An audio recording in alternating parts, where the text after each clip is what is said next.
Welcome to the Thinking Deeper About Growth podcast. Today, in this beautiful 1920s podcast studio at Blackfriars House, I have with me a very special guest, a very prominent Manchester businesswoman, and of course it is Sandy LINDSAY, MBE. I love the fact that you have letters after your name. How much are you loving them? I love them, absolutely. I'm very proud. I'm not as proud as my dad was, but yeah, very proud. Oh, I've seen lots about your dad, actually. Oh, bless. I just want to start off. So you were born and bred in Birmingham. You moved to Manchester. You came to Manchester and you set up Tangerine in 2002. But if we could just, if I may, go back to the time of where you grew up, can you tell me a bit about your childhood? Yeah, I always say that my childhood is what made me the business person that I am, because my mum and dad and me ran a dance troupe. And it was a kind of community dance troupe, very competitive. And there was 3 teams of 20 girls, all girls.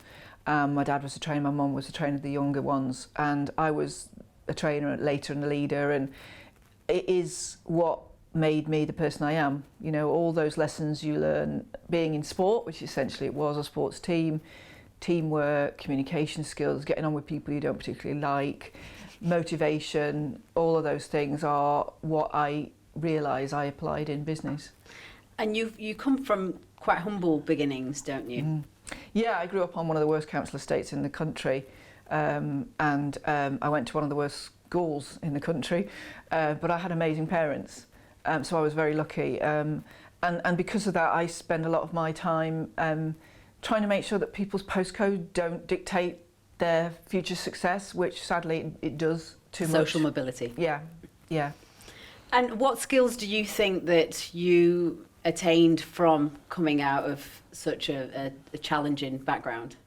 Well, the obvious things like resilience and you know, getting on with stuff and realising that it's up to you to make things happen and things like that. So, but as I say, with the dance troupe, it was impossible not to learn all those skills, and I'm still in touch with some of the girls. In fact, I was with them this weekend, 3 of my best friends from that time. So we've known each other since we were kind of 8. Amazing. So amazing relationships. Is that your motivation? Because you're known best, obviously, for Tangerine, but for all the work that you've done for the lifeblood of the industry within the PR and the digital markets.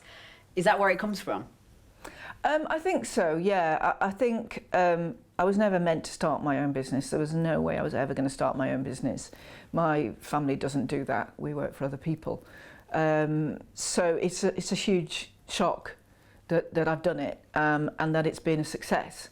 But it's from those life lessons I learned, you know, asking for help, admitting you don't know anything, and getting things wrong. And I always say you learn more from failing than you do from succeeding, and I've failed a lot over the years.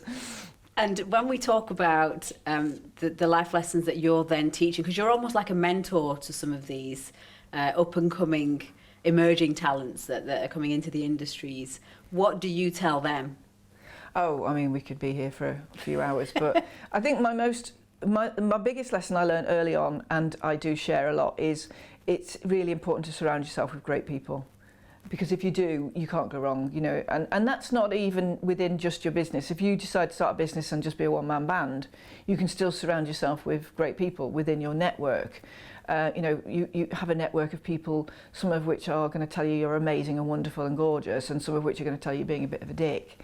And in the PR world, actually, yes, exactly, that's quite challenging. Yeah, you need people who are going to be honest with you, and you know, and a circle of people you know who to go to get the feedback or the kick that you need at that time. But certainly within a growing business, it's all about the people. Absolutely everything is about the people. And if you surround yourself with great people and then enable them to do their job, you can't fail. And talking about people, you actually then succeeded your business and brought in partners from your team. I always said that the point at which I started feeling like I wanted to step back from the day-to-day and maybe getting a bit old and, you know, didn't want to be in the way. No chance. I knew I would bring people in to help me run it. So I brought Sam and Mary in about 10 years ago now as MDs. So at the time, Sam was B2B and Mary was consumer. Obviously, that doesn't exist anymore. It's all one team. And they've been absolutely fantastic. I mean, they're always better than I ever was. It's absolutely superb practitioners, but also superb business people. And they are two different things, which is another lesson. And then also when I got to the point where I literally wanted to then step back and put it into somebody else's hands, I said I'd find a way to put it into the hands of the people. So in 2017, when we were 15, we did an employee ownership. So now the people who are working at Tangerine own the business. Amazing. How does that make you feel? Oh, it's amazing. It makes me so proud because our business was based on values. It was based on honesty, courtesy, respect. Everything was about ethics and values. And I thought the only way to make sure that those values continue into a new iteration of the business was if I put it into the hands of the people who helped me grow it. My agency before this was bought by VC and it decimated it. And I just never wanted to see that happen with Tangerine. This conversation makes me want to work for you. Come on then. Yeah, okay. Just talking about successes, I mean, it's interesting that you say, you know, you come from a background where, you know, we worked for people. You were never meant to have this successful business. Do you think you created the success, or was it luck? I think there's a bit of both. I definitely found a skill for being a business person, which has shocked me and everybody else, I think. I absolutely loved it. You know, it was just it's just something that came very naturally to me. I don't know why. I'm a very good people person. I've always been a good salesperson. So it seemed I was better at running a business than I was at being a PR person. I was never actually that great at being a PR person, if I'm honest. But I'm a very good business person. And it's been a shock, but I've absolutely loved it. A very nice shock. And I see this massive glow of happiness around you. So I'd like you to describe, in your own words, what happiness means to you. Oh gosh, I mean, that would take a long time. I think happiness is having an understanding at last, and it takes a while, of who you are and what's important in life. And I don't think it's necessarily something you can get when you're young, sadly.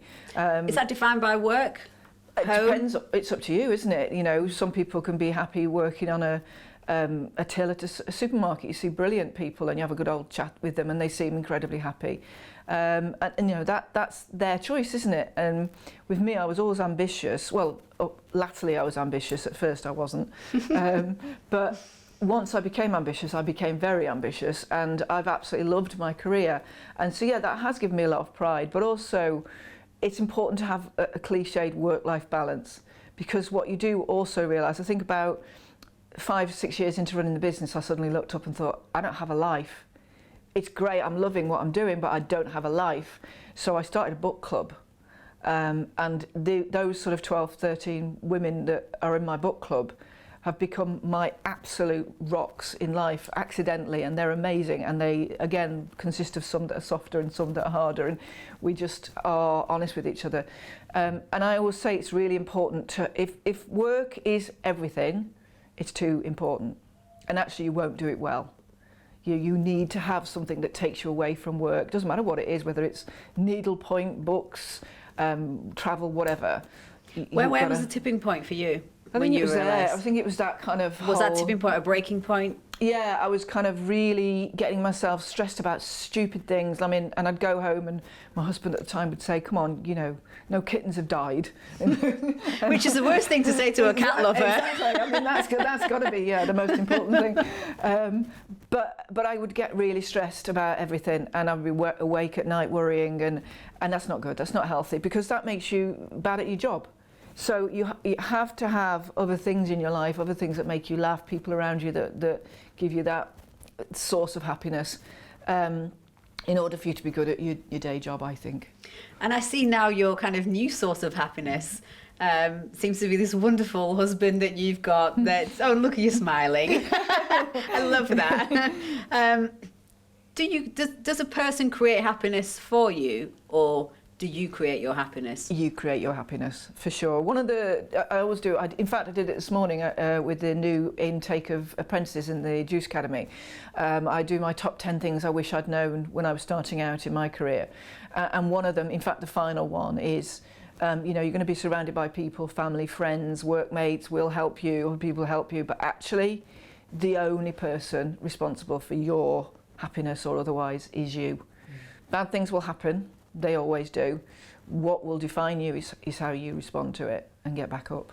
And that's a really good, it's brought me to a really good point about a challenging time, because we know that challenges are always going to come our way. Can we prepare for challenges, or should we just allow them to take place in order for us to learn the lesson? I mean, some challenges you can't allow for. You know, obviously people, when you lose people in your life, you're not expecting to lose, either through divorce in my case, or death in some cases, and so you can't really prepare yourself for them. But one of the biggest challenges in my life at the moment is, strangely, it's a first world problem, is this semi-retirement thing that I'm trying to do and not doing very well. I think when you are used to being central to everything and being busy and having 1,000 things and people asking you for things, and to try and to walk away from that, which is I'm very keen to do, is quite scary. And when is it I an anticlimax, do you think? And you hear some terrible stories about people who, you know, sell their business for squillions and then like jump off dead. a cliff. Yeah. Well, not even necessarily just jump off a cliff, but have a heart attack, or the body just goes, "Oh right, we're done now, are we?" I mean, that's extreme, obviously, but it's more than that. Especially when you're used to being the centre of a thriving industry like we're in, to walk away from that and to think, "Oh, am I going to be irrelevant? And does that matter? And if so, how long away does it matter? And how could I get back in?" And it's quite a scary time. How are you dealing with that? By doing lots of talking about it. That's how I deal with things. And are you finding that that's a problem across the board with several other people? Yeah, because a lot of my, obviously, friends are the same age, and they're selling their businesses or stepping down from their jobs and retiring or semi-retiring. And yeah, a lot of them are struggling with it. And it seems a strange thing. Most people go, just have fun, you know, forget it. But you now have time, which was so...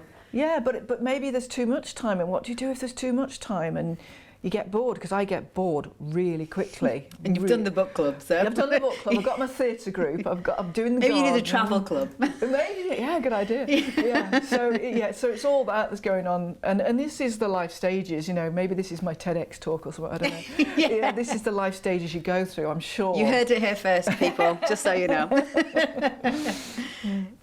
Who does Sandy Lindsay look up to, see as a mentor? Because for me, you've always been a massive work inspo, just because of the way you are resilient, the way you are not super busy, but you know, you're involved in so many different projects, you're spinning so many plates, but you're still giving back.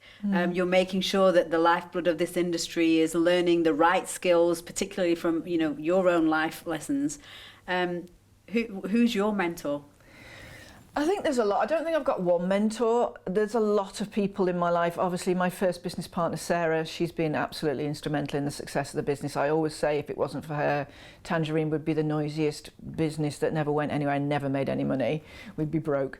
Sam and Mary, all the girls in the book club. I have had some official mentors in my life, like Ali G, as I call him, Alistair Gornall. And all those people have given me these different, you know, tidbits of information that I've kind of gathered. And whenever I meet somebody that I admire, I always say, what's your most important life tip that you've learned that you can pass on to me? Amazing. Thank you so much. It was an honour, honestly. Sure. Thank you very much. Thank you.